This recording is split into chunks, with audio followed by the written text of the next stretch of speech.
Megawati turun gunung membuat sebuah tulisan berjudul Kenegarawanan Hakim Mahkamah Konstitusi.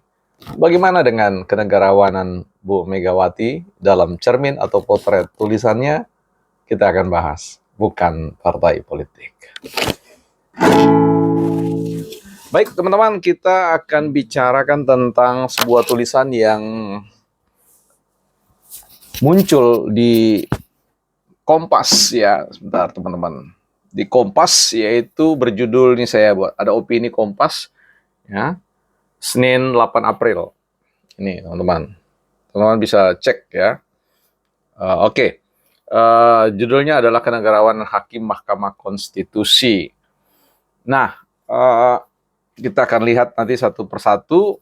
Refli Harun menulis atau menghadirkan podcast yang berjudul tertulis dahsyat, wah gitu ya. Jadi mengapresiasi tulisan beliau dahsyat. Ya. Sementara Rocky Gerung juga memberikan catatan-catatan kecil yang ya menurut saya agak kurang jelas ya posisi beliau di situ dalam rangka menalar atau memberikan poin-poin khusus pada tulisan beliau. Baik, teman-teman, nanti kita akan bahas terkait dengan filsafat dungu Rocky Gerung.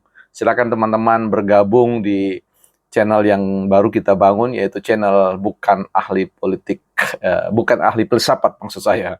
Ini kadang-kadang bertukaran ini. Baik teman-teman, kita akan ulas. Catatan saya yang pertama, saya ingin mengingat sebuah tulisan atau quote ya, yang berjudul setipis-tipisnya pena jauh lebih baik dari sebuah ingatan yang paling kuat sekalipun ya. Saya ulangi, setipis-tipisnya pena jauh lebih baik dari sebuah ingatan yang paling kuat sekalipun. Artinya tradisi tulisan ini mau melawan tradisi lisan ya, untuk mengatakan bahwa tulisan berbicara lebih kuat, berbicara lebih tegas, berbicara lebih tajam dari metode-metode yang lain dalam rangka untuk men-sharing atau membagikan pikiran. Nah, saya punya beberapa kekagetan sebenarnya ya, ketika membaca artikel ini. Sebenarnya kemarin saya mau langsung turun, tetapi karena saya cukup sibuk, saya tunda ya. Baik, kekagetan saya yang pertama adalah ketika membaca judul Kenegarawanan Hakim. Kan saya suka membaca opini Kompas ya setiap hari untuk melihat bagaimana pemikiran-pemikiran cerdik pandai kita di Indonesia itu hadir dalam konteks tulisan populer ini. Nah, di situ saya sebut mencari tahu siapa penulisnya. Ternyata di situ ada nama Megawati Soekarno Putri. Ini bukan nama kecil ya. Ini nama besar. Yang saya langsung bertanya, apakah ini Megawati Soekarno Putri seorang ketua umum ya, owner partai ya. Tapi kemudian saya baca di bawahnya subjudulnya seorang warga negara Indonesia ya. Seorang warga negara Indonesia, teman-teman ya. Mungkin silau ya. Oke. Nah, ini kekagetan saya yang pertama. Mengapa beliau tidak mengatakan politisi ya? Megawati Soekarno Putri seorang politisi atau Megawati Soekarno Putri Ketua Umum Partai Indonesia. Apakah ini sebuah strategi baru ya ketika hak angket tidak berhasil, katakanlah pemilu langsung tidak berhasil, hak angket tidak berhasil, mahkamah rada-radanya juga tidak akan berhasil, sehingga mengambil posisi ya kita tulis saja pemikiran kegalauan beliau untuk menyampaikan sesuatu yang ini terakhir kali ya. Juga kan kemarin ada upaya parlemen jalanan tapi juga tidak berhasil ya. Apakah tulisan ini berhasil? Baik, kita akan lihat ini ya teman-teman. Itu kekagetan saya yang pertama. Kekagetan yang kedua adalah status tadi yang diberikan seorang warga negara Indonesia. Mengapa menyebut diri sebagai warga negara Indonesia? Ya. Dan kekagetan yang ketiga ya, itu adalah ketika pada bagian terakhir ya, di situ beliau menulis amicus curiae atau sahabat pengadilan ya. Ini beliau meminjam tesis-tesis yang ditulis oleh barisan profesor ya, yang mengatasnamakan barisan sahabat pengadilan ya, seperti itu. Nah, baik, ketika kita bicara tentang kenegarawanan hakim Mahkamah Konstitusi, saya sebenarnya tertarik untuk bicara tentang kenegarawanan Megawati sebenarnya. Ya. Kalau kita lihat kenegarawanan Megawati ini sebenarnya kalau Anda atau teman-teman baca, tulisan ini adalah tulisan berat sebelah. Tulisan ini adalah tulisan yang mengambil satu posisi hitam putih. Ya. Jadi tulisan ini betul-betul menempatkan, memberi label pada lawan politik itu sebagai katakanlah sign quote orang yang melakukan kecurangan, ya, penjahat pemilu dan sebagainya, ya. Jadi ini menurut saya adalah sikap yang tidak netral, sikap ya seorang yang partisan, sikap dari seorang yang memang politisi tulen, ya, mengambil satu posisi sebagai politisi, ya. Ya semua kita tidak usah dikatakan seorang warga negara, kita semua jelas warga negara, ya. Persoalannya adalah di balik penulisan seorang warga negara ini ada ketidakberdayaan.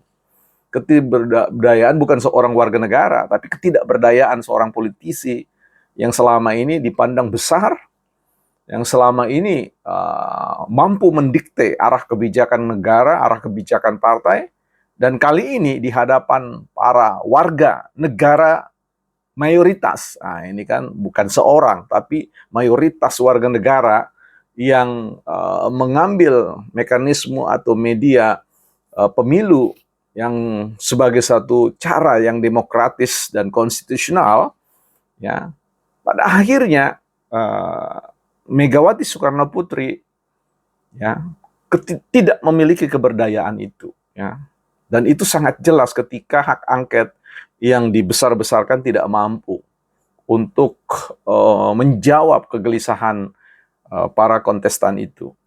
Nah, sikap kenegaraan yang perlu dipertanyakan di sini adalah ketika Ibu Megawati menghadirkan pedoman kebenaran yang menurut saya ya oke lah, mungkin hakim-hakim ini belajar politik dengan Bu Megawati, bolehlah. Tapi kalau mereka harus diajari oleh Bu Megawati bagaimana mengambil sebuah keputusan, bicara tentang sikap kenegarawanan hakim Mahkamah Konstitusi, ya ini bukan saja mengajari ikan berenang, ya, tapi ini jelas mengarahkan, ya, mendorong, memaksa, gitu loh, memaksa bahwa kalau keputusan Mahkamah Konstitusi itu tidak berpihak pada mereka, maka dianggap tidak negarawan, ya, tidak adil, ya, memutuskan dengan mata yang terbuka, ya, tanpa timbangan dan seterusnya, tanpa analisis dokumen-dokumen hukum yang mumpuni dan sebagainya. Ini kan sikap merendahkan wibawa hakim. Mungkin bisa berkata bahwa ya publik sudah tidak percaya pada Mahkamah Konstitusi. Nah, itu soal lain lagi, ya. Tetapi saya melihat di sini bahwa ketika memberikan guidance atau pedoman kebenaran di sini, misalkan disebut satu, kebenaran tetaplah kebenaran, ia tidak dimanipulasi sebab ia menjadi hakikat. Ya kebenaran memang kebenaran, hakim itu tahu, ya kebenaran itu bukan persoalan kuantitas, ya tidak bisa dihitung, dikuantitisir, ya, seperti kok susah sekali ngomongnya, ya. Kebenaran pada hakikatnya tidak berpihak pada kebanyakan. Kebenaran adalah kebenaran. Mesti satu orang yang mendukungnya. Kemudian ketika bicara tentang kedua, kebenaran dalam pengambilan keputusan muncul dari pikiran dan nurani yang jernih seperti air. Ya, saya kira juga hakim itu tahu, ya, seperti itu. Yang ketiga, merasa cukup terhadap apa yang ada. Nah, ini jelas bahwa mereka, para hakim itu adalah orang-orang yang memang merasa cukup, ya. Mereka memang martabat mereka, ya, itu diuji lewat keputusan-keputusan yang betul-betul berada pada track kebenaran. Ya, di situ ada juga keempat, ya, fajar ya, tidak ada kekuatan yang bisa menghalangi fajar menyingsing di ufuk timur. Ini mau mengatakan bahwa hasil pemilu itu bukan fajar.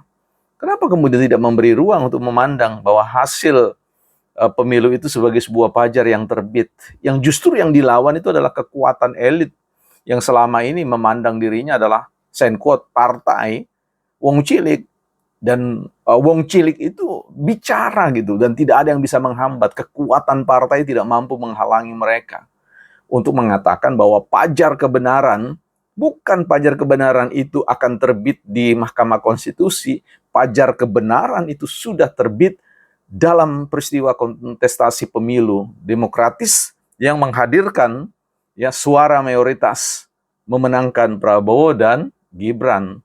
Ya, saya tidak ingin berpihak kepada Prabowo dan Gibran, saya berpihak pada sebuah proses demokrasi yang sekalipun banyak orang mengatakan bahwa itu ada cacat, ya kecacatan yang dalam bahasa survei, margin error yang memang bukan saya katakan lumrah, tetapi itulah margin error yang hadir dalam satu kontestasi politik yang oleh arus bawah wong cilik itu tidak banyak tahu tentang bagaimana dinamika pertempuran ya, pertarungan kekuasaan, pertarungan para elit yang seolah-olah kita dibagikan bagian-bagian ya covernya saja.